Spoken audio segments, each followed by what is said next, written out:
Sugar ఉంటే దెబ్బ తగిలినప్పుడు ఖచ్చితంగా కాలు తీయాల్సిందేనా?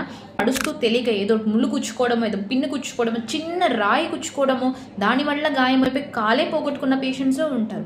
ఇలా ఎందుకు జరుగుతుంది? ఇంత చిన్న గాయం అంత పెద్దగా అయ్యి కాలు ఎందుకు తీసేయాల్సి వస్తుంది? షుగర్ ఉన్న వాళ్ళలో గాయాలు ఎందుకు త్వరగా మానవు?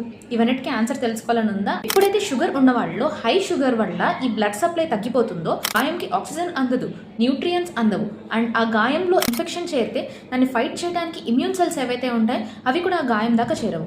దానివల్ల వూండ్స్ అనేవి చాలా డిలే హీల్ అవుతాయి. మీ ఇంట్లో ఎవరికైతే డయాబెటీస్ ఉందో వాళ్ళందరికీ తప్పకుండా షేర్ చేయండి.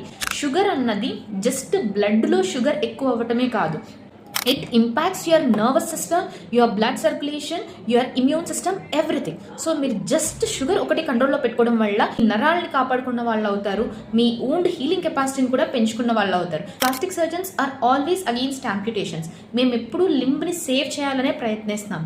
బట్ కొన్నిసార్లు పేషెంట్ నెగ్లెక్టెడ్గా చాలా డిలేడ్ స్టేజ్లో వచ్చినప్పుడు even it will be out of our hands. అందువల్లే చిన్నగా వూండ్ ఉన్నప్పుడే దయచేసి కన్సల్ట్ యువర్ ప్లాస్టిక్ సర్జన్. ఆ వూండ్ ఎలా మానాలి, ఏ ఆయింట్మెంట్స్ వాడితే మానుతుంది, ఏ మందులు ఇస్తే మానుతుంది అన్నది ప్రతి ఒక్కటి క్షుణ్ణంగా పరిశీలించి ఆ వూండ్ మానటానికి హెల్ప్ చేస్తారు.